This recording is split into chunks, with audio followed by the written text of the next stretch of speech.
Kurnool bus ప్రమాద ఘటనకు సంబంధించి మొదటగా వినిపించినటువంటి కోణం ఏంటంటే డ్రైవర్ బస్సు వెళ్తూ ఉండగా ఎదురుగా వచ్చినటువంటి టూ వీలర్ ఢీ కొట్టింది అనేది డ్రైవర్ ముందుగా చెప్పినటువంటి ఒక వాదన. దాని తర్వాత ముందు వెళ్తున్నటువంటి టూ వీలర్ ని ఢీ కొట్టడం జరిగింది, దాంతో ప్రమాదం జరిగింది అని. దాని తర్వాత రోడ్డు మీద పడున్నటువంటి టూ వీలర్ ని గమనించలేదు, వర్షం ఎక్కువగా ఉన్నటువంటి కారణంగా బ్లాక్ కలర్ లో బైక్ కూడా ఉండటం వల్ల గుర్తించలేకపోయాం అనేది ఇంకొక రీజన్ చెప్పింది. సో ఇవన్నీ పక్కన పెట్టేసేస్తే ఫోరెన్సిక్ ఇచ్చినటువంటి నివేదిక, అలాగే ప్రత్యక్ష సాక్షులు ఇచ్చినటువంటి సాక్ష్యాల ఆధారంగా పోలీసులు వచ్చినటువంటి నిర్ణయం ఇప్పుడు మరొక కొత్త కోణాన్ని తెర మీదకు తీసుకొచ్చింది. ఇదేంటి అంటే, బస్సు ప్రమాదం జరిగింది 2:55 నుంచి 3 గంటల మధ్యలో.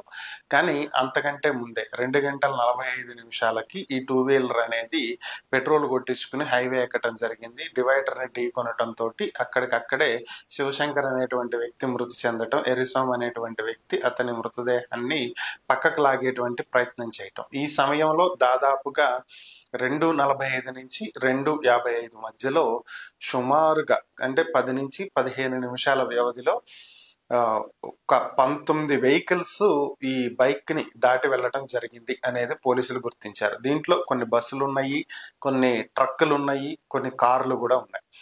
సో వీళ్ళల్లో కొంతమంది లారీ డ్రైవర్లని, బస్సు డ్రైవర్లని గుర్తించి వారిని విచారించడం జరిగింది. వారి విచారణలో చెప్పినటువంటి అంశాలు ఏంటంటే, ఈ ఏరియాలో మేము ఒక విషయాన్ని గుర్తించాము, ఒక బైక్ పడిపోయి ఉంది, ఆ బైక్ కి దగ్గరగా స్పృహ లేకుండా పడి ఉన్నటువంటి ఒక వ్యక్తిని మరొక వ్యక్తి పక్కకు లాగేటువంటి ప్రయత్నం చేస్తున్నాడు. సో మేము ఆ బైక్ ని తప్పించి వెళ్ళటం జరిగింది అని చెప్పి డ్రైవర్లు తెలియజేశారు. సో అలాగే ఎర్రిస్వామి ఇచ్చినటువంటి స్టేట్మెంట్ లో కూడా డివైడర్ ని ఢీ కొట్టడంతో తీవ్ర గాయాలతో తన స్నేహితుడు అక్కడికక్కడే మృతి చెందడం జరిగిందని, తన మృతదేహాన్ని పక్కకు లాగేటువంటి ప్రయత్నం చేశానని, బైక్ ను కూడా పక్కకు తీసేటువంటి ప్రయత్నం చేసేటువంటి సమయంలో కావేరీ ట్రావెల్స్ బస్సు వేగంగా వచ్చి ఈ బైక్ మీదుగా వెళ్ళటం జరిగింది.